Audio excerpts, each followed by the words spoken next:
Priest എന്ന മമ്മൂട്ടി ചിത്രത്തിന് ശേഷം ജോഫിൻ ടി ചാക്കോ ഒരുക്കുന്ന രണ്ടാമത്തെ സിനിമയായിട്ടുള്ള രേഖാചിത്രം അതിന്റെ ആൾട്ടർനേറ്റ് ഹിസ്റ്ററി ജോണർ കാരണം റിലീസിന് മുമ്പേ സാമാന്യം ശ്രദ്ധ ആകർഷിച്ച ഒരു സിനിമയായിരുന്നു.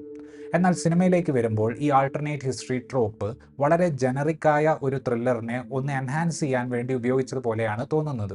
യഥാർത്ഥത്തിൽ സംഭവിച്ച കാര്യങ്ങളെ ഫിക്ഷണലായി കൃത്യസമയത്ത് പ്ലേസ് ചെയ്ത് ആകമൊത്തത്തിൽ വിട്ടുവീഴ്ചകൾ ഉണ്ടെങ്കിലും കണ്ടിരിക്കാവുന്ന ഒരു ത്രില്ലറായി മാറുന്ന സിനിമയാണ് രേഖാചിത്രം. CI വിവേക് ഗോപിനാഥാണ് നമ്മുടെ കേന്ദ്ര കഥാപാത്രം. ഡ്യൂട്ടിക്കിടയിൽ റമ്മി കളിച്ചതിന് സസ്പെൻഷൻ കിട്ടിയ ആളാണ് വിവേക്. സസ്പെൻഷൻ അവസാനിച്ചപ്പോൾ വിവേകിന് ഡ്യൂട്ടി കിട്ടിയത് മലക്കപ്പാറ എന്ന സ്ഥലത്താണ്. ചാർജ് എടുത്ത ദിവസം തന്നെ ഒരു ആത്മഹത്യാ കേസ് ആ സ്റ്റേഷൻ പരിധിയിൽ നടക്കുന്നു. മരിച്ച ആളിന്റെ പ്രത്യേകത കാരണം ആ കേസ് വളരെ സെൻസേഷണൽ ആകുന്നു. 2024 നടന്ന ആത്മഹത്യയും 1985 രജിസ്റ്റർ ചെയ്ത ഒരു മിസ്സിംഗ് കേസും തമ്മിലുള്ള ലിങ്ക് കണ്ടുപിടിക്കാൻ വിവേക് ശ്രമിക്കുന്നതാണ് രേഖാചിത്രം എന്ന സിനിമയിൽ നമ്മൾ കാണുന്നത്. സിനിമയുടെ പ്രൊമോഷനും ട്രെയിലറും എല്ലാം കാണുമ്പോൾ തന്നെ 1985 ഇറങ്ങിയിട്ടുള്ള ഭരതൻ ചിത്രമായിട്ടുള്ള കാതോട് കാതോരവുമായി ഈ സിനിമയ്ക്ക് ഒരു കണക്ഷൻ ഉണ്ട് എന്നത് വ്യക്തമാണ്. സത്യം പറഞ്ഞാൽ ഈ സിനിമ കണ്ടുകൊണ്ടിരുന്ന ഒരുവിധം എല്ലാവരും ആ ഒരു കണക്ഷൻ ജോഫിൻ ടി ചാക്കോയും അദ്ദേഹത്തിന്റെ എഴുത്തുകാരായിട്ടുള്ള രാമു സുനിലും ജോൺ മന്ത്രിക്കലും എങ്ങനെ ഇൻക്ലൂഡ് ചെയ്യും എന്നറിയാനായിരുന്നു കാത്തിരുന്നത്. പടത്തിന്റെ ത്രില്ലർ ലെയർ ഇതുവരെ കണ്ടിട്ടില്ലാത്തത് എന്ന് പറയത്തക്ക പ്രത്യേകതകൾ ഒന്നുമുള്ള ഒന്നല്ല.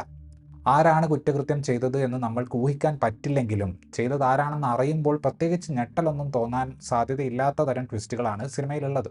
ഇൻവെസ്റ്റിഗേഷൻ കാണിക്കുന്ന രീതിയിലും നമ്മൾ സ്ഥിരം കണ്ടിട്ടുള്ള പാറ്റേണുകൾ കാണാൻ സാധിക്കും. ഒരർത്ഥത്തിൽ ഇൻവെസ്റ്റിഗേഷൻ എപ്പോഴൊക്കെ കുറച്ചധികം ഡള്ളാകുന്നോ അപ്പോഴൊക്കെ കാതോട് കാതോരവുമായിട്ടുള്ള കേസിന്റെ ബന്ധം കഥയ്ക്ക് അല്പം ജീവൻ കൊടുക്കുന്നുണ്ട്. എല്ലാവർക്കും അറിയാവുന്ന കാതോട് കാതോരം ആൾട്ടർനേറ്റ് ഹിസ്റ്ററി അല്ലാതെ വേറെ ഒരു ട്രാക്ക് ഇതിൽ ഉപയോഗിച്ചിട്ടുള്ളതായിരുന്നു എന്നെ സംബന്ധിച്ചിടത്തോളം കുറച്ചുകൂടി എക്സൈറ്റിംഗ് ആയി തോന്നിയത്.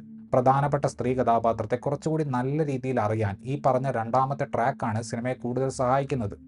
നേരത്തെ പറഞ്ഞതുപോലെ ത്രില്ലർ ഭാഗം അത്ര പുതുമയൊന്നും ഇല്ലാത്തതുകൊണ്ട് സിനിമ അവസാനിക്കുമ്പോൾ ഒരു ഇമോഷണൽ ഹൈ തരാൻ ഞാൻ പറഞ്ഞ രണ്ടാം ട്രാക്ക് തിരക്കഥയെ സഹായിക്കുന്നുണ്ട്. ഏച്ചു കെട്ടിയ ഡയലോഗുകൾ പലപ്പോഴും ഒരു കല്ലുകടിയായി തോന്നി. പഴയ കാലഘട്ടത്തിൽ അത് വല്ലാതെ മുഴച്ചു നിൽക്കുന്നുണ്ടെങ്കിലും പ്രസന്റ് ഡേ കാണിക്കുമ്പോഴും ചില ഭാഗങ്ങളിൽ ഡയലോഗുകൾ വളരെ സ്റ്റിഫാണ്. 80കളിൽ മലയാള സിനിമയെ നയിച്ച പല മഹാരഥന്മാർക്കും ഒരു ട്രിബ്യൂട്ട് എന്ന നിലയിൽ പല സീനുകളും ക്രിയേറ്റ് ചെയ്തിട്ടുണ്ടെങ്കിലും അതിൽ പലതും കുറച്ചധികം ഡ്രമാറ്റിക് ആയി തോന്നി. CI വിവേക് ഗോപിനാഥായിട്ട് വന്നിട്ടുള്ള ആസിഫ് അലി കുറ്റവും ശിക്ഷയുടെയും തലവന്റെയും നടുവിലുള്ള ഒരു മീറ്ററാണ് ഈ കഥാപാത്രത്തിന് വേണ്ടി പിടിച്ചിട്ടുള്ളത്. ഒരുപാട് ഇമോഷൻസിലൂടെ പോകുന്ന ഒരു കഥാപാത്രം ഒന്നും അല്ല വിവേക്. ആസിഫ് തന്നെ ഏൽപ്പിച്ച കഥാപാത്രം വൃത്തിയിൽ തന്നെ അവതരിപ്പിച്ചിട്ടുണ്ട്. സിനിമയുടെ 2 സ്ഥലത്ത് ആസിഫ് അവതരിപ്പിച്ച കഥാപാത്രത്തെ ഒരു ആക്ഷൻ ഹീറോ ആക്കാൻ നോക്കിയത് അത്രയ്ക്ക് വർക്കായില്ല. ഒന്ന് ആ ക്രൈംബ്രാഞ്ച് സീനും രണ്ടാമത്തേത് സുധി കോപ്പയുടെ കഥാപാത്രത്തെ ഇൻട്രൊഡ്യൂസ് ചെയ്യുന്ന സീനിലുമായിരുന്നു. അനാവശ്യമായ ആക്ഷൻ കുത്തിക്കയറ്റിയതുപോലെ തോന്നി. അനശ്വര രാജനു ഏൽപ്പിച്ച കഥാപാത്രത്തെ വൃത്തിയിൽ തന്നെ ചെയ്തു. മമ്മൂട്ടി ആരാധന സ്ക്രീനിൽ ക്രിഞ്ചടിപ്പിക്കാതെ അവതരിപ്പിക്കാൻ അനശ്വരയ്ക്ക് സാധിച്ചു.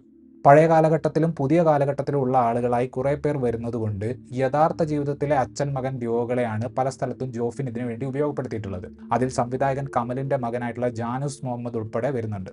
ശ്രീകാന്ത് മുരളി, മനോജ് KJN, നിഷാന്ത് സാഗർ, സിദ്ദിഖ്, മേഘ തോമസ് എന്നിവരൊക്കെയാണ് മറ്റ് പ്രധാന കഥാപാത്രങ്ങളെ അവതരിപ്പിച്ചിട്ടുള്ളത്.